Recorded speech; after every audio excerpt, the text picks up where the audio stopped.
Hello and welcome to The Icon.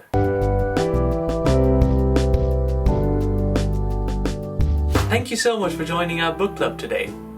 We've recently posted a video introducing you to some of the books we've been reading. We've since had a chat about some of the key themes that come up in these books, and this is a sort of highlights reel of that conversation. Let's get straight into the video. So I read this book, The Windrush Betrayal by Amelia Gentleman. I read Jonathan Porter's Immigration. I read Colin Year's book, Welcome to Britain.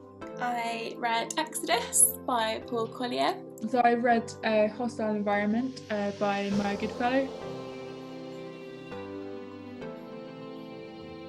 What do we make of these labels? Unauthorised, illegal, irregular, undocumented.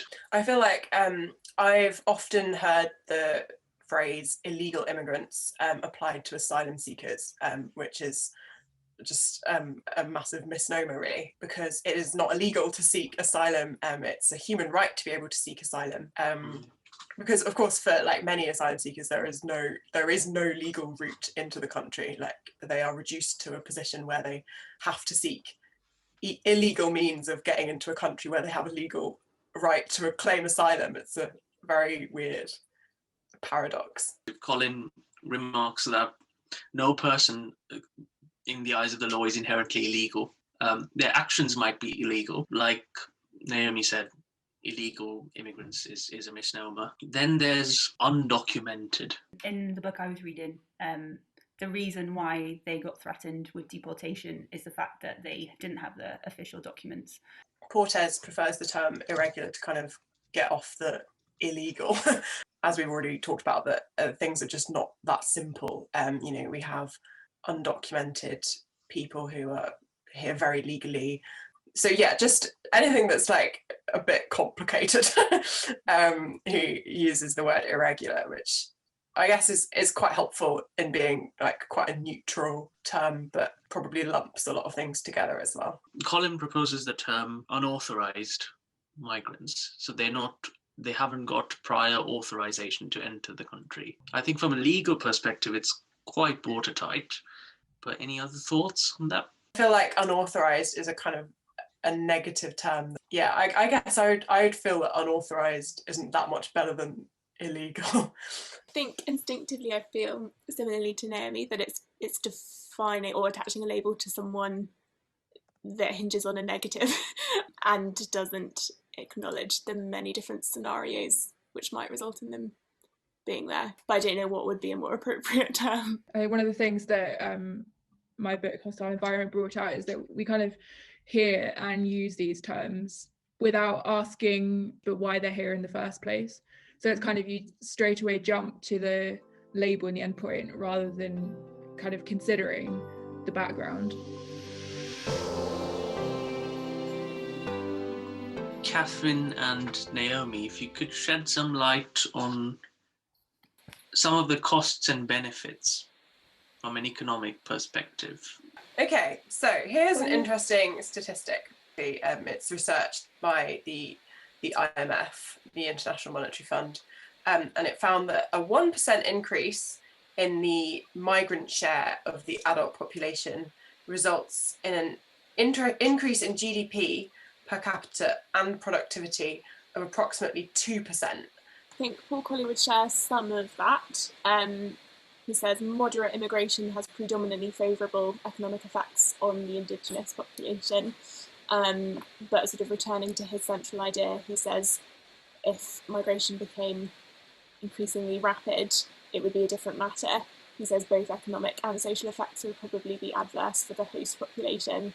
It's interesting, one thing that My Goodfellow says is that the Home Office have actually kind of suppressed reports and studies that have showed that immigrants do add to supply and demand, but also immigration isn't a significant causal factor for low wages. Portes is quite convinced that migration doesn't have any significant effect either on wages or on employment levels, and there just aren't strong correlations between them. I mean, one thing that comes up quite a lot brain drain. I hear people argue that immigration, say to the UK, is going to have a massive impact on the local economies of the countries that the people are leaving. Well, yeah, Portis has a kind of little appendix on this. It's really interesting, actually, because it just really depends. It can go either way. His conclusion is that the consensus is that emigration is actually good for development within the home country, because it creates a kind of competitive climate of incentive for those countries to A, train people, and then B, encouraging people to stay, giving them reason to stay, is actually much more effective than preventing them leaving or preventing them entering a different country. Collier gives sort of both sides of the brain drain argument. So he says, on one hand, it is a serious danger for small countries, and when too many people leave at once, you then get a large diaspora in a host country, which means more and more people are attracted to migrate there.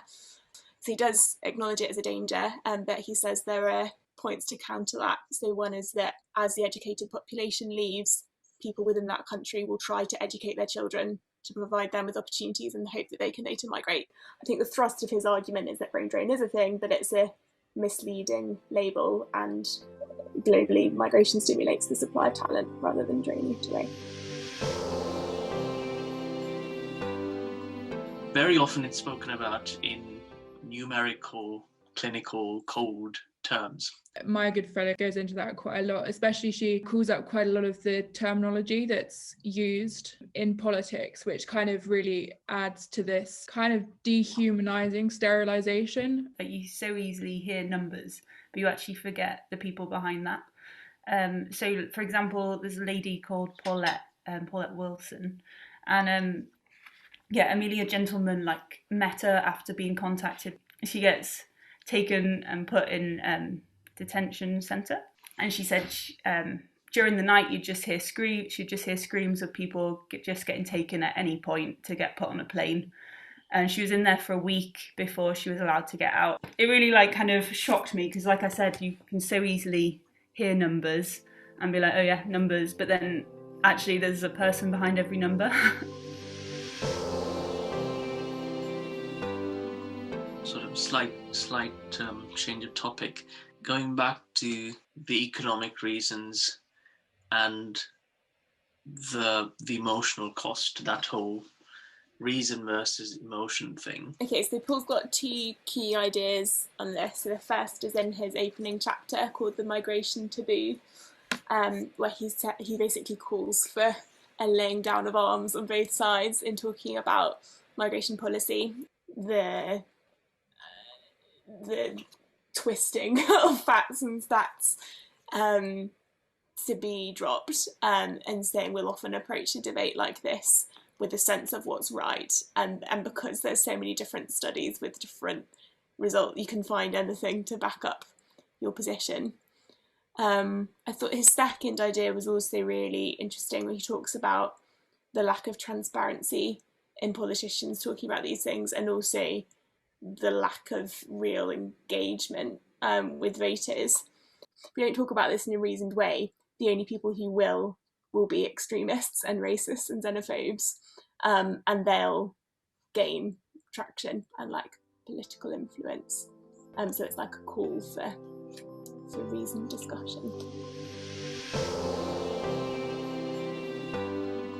Yeah, I think probably my takeaway is that this is a really, really significant topic for our time, and one that most people don't, including myself, don't have a great understanding of, and it's much more nuanced and complex in terms of effects on a host country and a country of origin.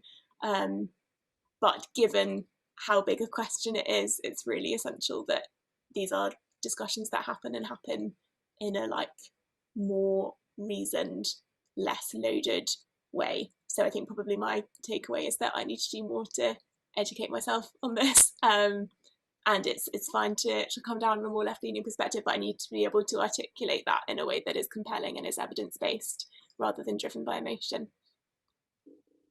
I mean, conversation is what the icon's here for, so yay. Hannah?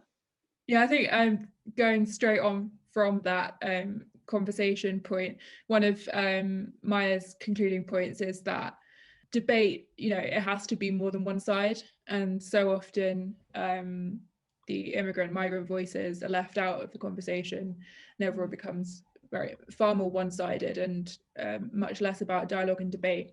I think one of the things that she brings out that really needs to happen is both building in far greater sense of dialogue, but also how we frame that dialogue in terms of rhetoric, in terms we use, and we've talked about that so much this evening.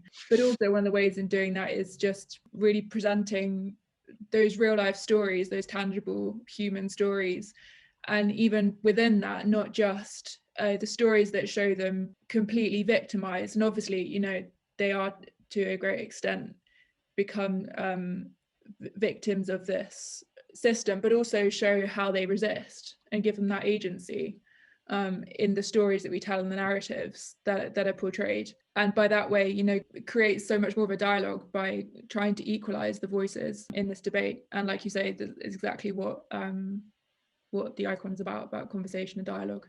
One of the key things Colin recommends is to treat migrants as citizens in waiting. There's this sense of being an outsider that hinders, to some extent, your integration into a society and your sense of belonging. So I found that concept really sort of thought-provoking, because just the way you treat a person, because this concept is in total contrast to the hostile environment policies. What does Amelia Gentleman have to say?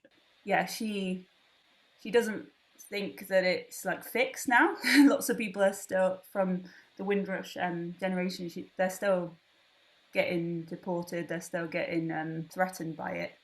But she's mainly calling the government out for doing it, and also making people aware of it. We hope you found our conversation insightful, and we'd love for you to join in. What did you think of the books? Let us know in the comment section down below, on social media, or why not start your own immigration conversation with a friend? Thank you so much for watching. Don't forget to give us a like, hit the subscribe button, and we'll see you next time. Bye for now.